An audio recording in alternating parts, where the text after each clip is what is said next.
You're listening to Small Business Talk podcast with Cathy Smith, episode 4. Small Business Talk is a podcast for business owners and entrepreneurs who want a better way to run their businesses without spending years doing it the hard way. Discover tips and techniques that you can use to take your business to the next level. Enjoy episodes with our guest experts, along with deeper dives into tools and tips that you can use in your business. Learn about building your social media channels, how to get Google to love your website, developing a digital marketing strategy, and tools to make your life in business easier, plus much more. Whether you're a small business owner, a seasoned entrepreneur, or just beginning a business journey, Small Business Talk is hosted by Cathy Smith, who has run the same marketing agency for more than 17 years and helped hundreds of business owners achieve their marketing goals. Hey, I'm so glad you could make it. Today's Small Business Talk podcast topic is Facebook, friend or foe for your business. Facebook can be a friend for your business when used in the right way. It can help you bring in leads, nurture your current customers and get you new customers. It can help you inform your customers and potential customers. It can help you build a community and much more. Facebook can also be a foe for your business, can have a negative effect, can be a major distraction for you and your staff. It can be a time suck, and you can get negative comments. It can be overwhelming. How do you make Facebook into a friend for your business? Be consistent. Facebook is not going to work if you do a whole heap of posts in one day and never come back. Most of your people that have liked your page will never return to your wall. Your wall is the bit where all your posts are kept. Bit like a website, if you like. So most people will see your information through their feed. So we all know what the feeds are. It's all that stuff that keeps coming up every time we open it. The first thing you need to think about is being real, being authentic, being you. We all hear the things about Instagram where people are spending hours and hours trying to make their lives look like they're perfect, and they're not. Well, Facebook can be the same. So people react to things that are real. So if you're a cafe owner and you're posting things about your actual food as opposed to stock photos, you'll do far better. When using Facebook for business, you need to have a business page. Yes, you'll probably get more reach on your personal profile, certainly at the beginning, but you don't get all the tools and it's not being then used as a business tool. If you have a business page and you have more than 25 likes at the time of recording, you can get something called insights. You can go into the back section and have a look and see when people are looking, what your demographics are, the type of people, age, that sort of thing.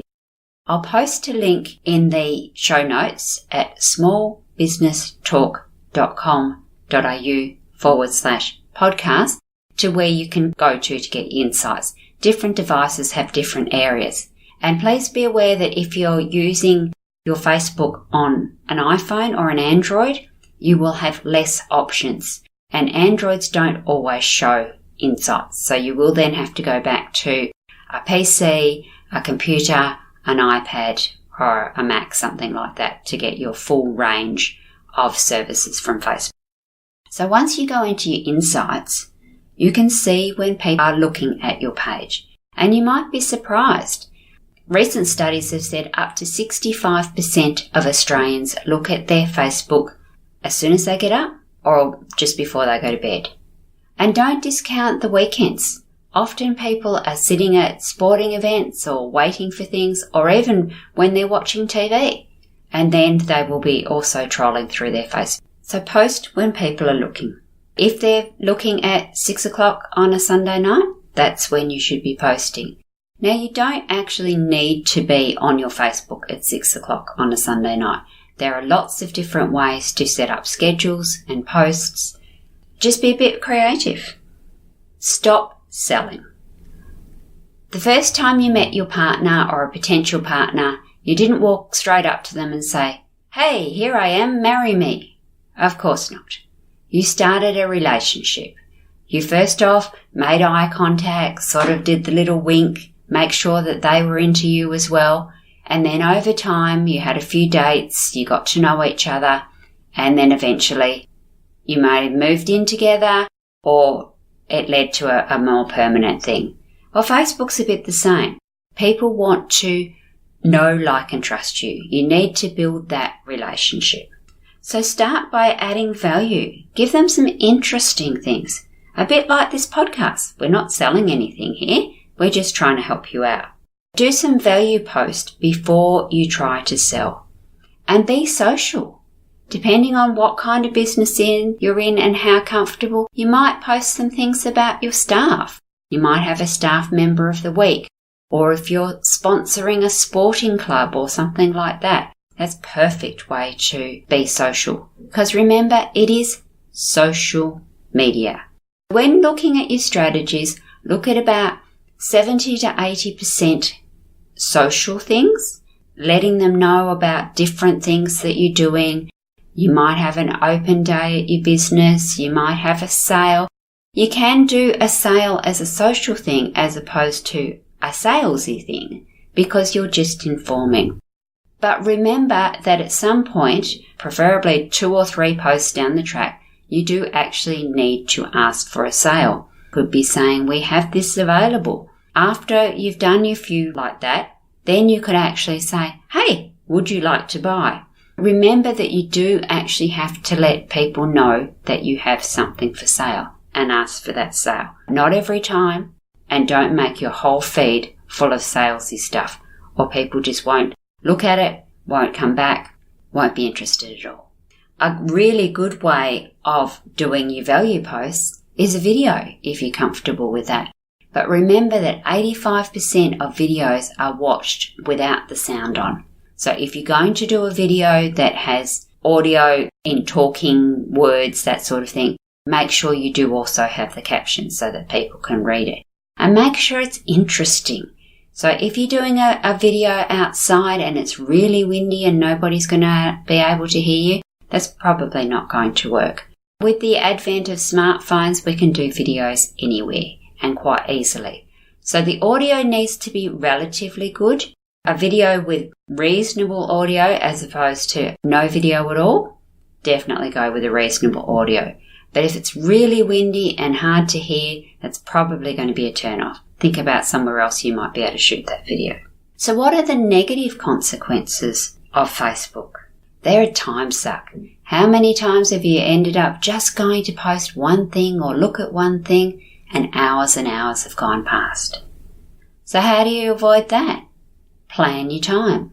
Set a timer. Yes, an old-fashioned timer. Give yourself a time limit. Plan before you open up your Facebook. What am I doing? Am I doing some research? Am I looking at other people's similar pages to see what they're doing? Am I setting up the posts for the week? Just concentrate on what you're doing. Can be a distraction, just like a time suck. Major distraction. So if you know you get distracted with things, maybe that's when you set aside that half an hour when you're watching TV or waiting for the kids to finish sport, or if you're on a train commuting, that kind of thing. That's a good time to use Facebook as a distraction because you do have a hard stop. The kids will come back. You do have to get off the train. Negative comments. People are worried about using Facebook for their business because they'll get negative comments. Now, on the whole, negative comments are actually constructive. If there's something wrong with your business, you'd want to know. And if you're getting the same comments over and over, well, there is something wrong and you need to fix that. Occasionally you will get comments that are from your opposition's boyfriend, girlfriend, aunt, cousin, etc. You can put in a complaint to Facebook about that. You can hide them so that nobody can see them apart from that person and their friends. Or you can just comment back to say, "Can't see that you've ever used our services. Please contact us in private." Now, with negative comments, the worst thing you can do is start a slanging match. He said, she said, we all said. So just think about how you would actually react to that if the person came to your business and made that comment. And yes, Facebook is anonymous to a certain extent. Even though you can see the people's name, people forget that there's people behind it.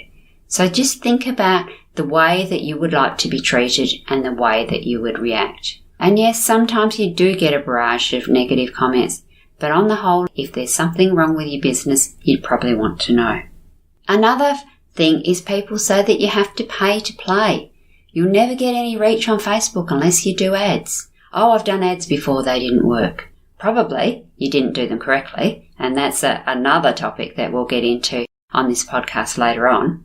But no, you don't necessarily have to pay to play. If you use those 5 things I've just been talking about, so be consistent, be authentic, use your business page, not your profile, post when people are looking, and stop selling, that's a really good way to start.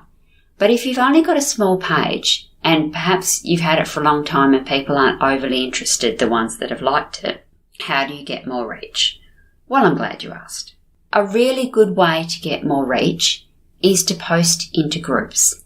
Now, there's lots of community groups, there's lots of business groups. Just make sure you follow their rules. So often community groups will only let businesses post on particular days. So make sure you do actually abide by that. If it says only post on a Monday, only post on a Monday. Now, the downside with groups is you can't schedule, or not at the time of this recording. So you do actually need to do it in person on the day. So if it's a Monday, you do have to do it on a Monday. But set that into your calendar. Maybe that's the first thing you do Monday morning, is you post into some groups. Answer questions. There's lots of different forums and groups that have people asking for all sorts of things. Now, be aware that you're probably going to be one of quite a few if it's a common question. Where can I get web design in X town? But you don't know who's looking. It doesn't hurt to put yours in as well. And if you can get somebody to recommend you, so if you can get a customer to put a recommendation in for you, or even just somebody who's in the office that might not be quite as well known as yourself for the business, that always helps too. So even though that person may not have taken you up on your offer or checked into you, quite often there will be other people looking as well, and that might help. Be helpful. So if you do see people asking for things that you can help with, do write back a helpful comment. What's the best day to post on Facebook? So I could write back, depends on when people are looking at your business page. Have a look at your insights in your business page and see what the best day for you is. The big thing about Facebook is be real. Add your content. A lot of people say you should add fluffy cats and stuff like that. And yes, they go viral, and yes, they can make a huge difference. But if you're not a vet or a pet groomer or something like that, a fluffy cat's not got anything to do with your business. So occasionally something like that might be part of your social strategy, might be there to make somebody laugh. But if you're doing that all the time, you're not going to get any reach, and people aren't going to take you seriously either. So just think about the things that would help for your business. So if you're an electrician, you could post things about people doing the wrong kind of things with electrical, but you wouldn't want that to be the whole content of your business page. So think about what it is that you want to portray for your clientele, your customers. If somebody walked through the door, how would you talk to them? Do a similar sort of thing online. Ask questions. Do polls. There's lots of different ways that you can use Facebook for good. And don't just boost to post or pay to play because Facebook says you should. Facebook is a business as well, and they're trying to make money. Used well, Facebook advertising can be another benefit of your Facebook business page. Like I say, that's another topic, and I will do that on this podcast at another time. But please don't just boost a Facebook post just because Facebook says it's doing well and you should. Quite often the content of those posts are not something that would be advantageous to people that don't know you. So think about your strategy, actually have a plan, and spend some time to schedule.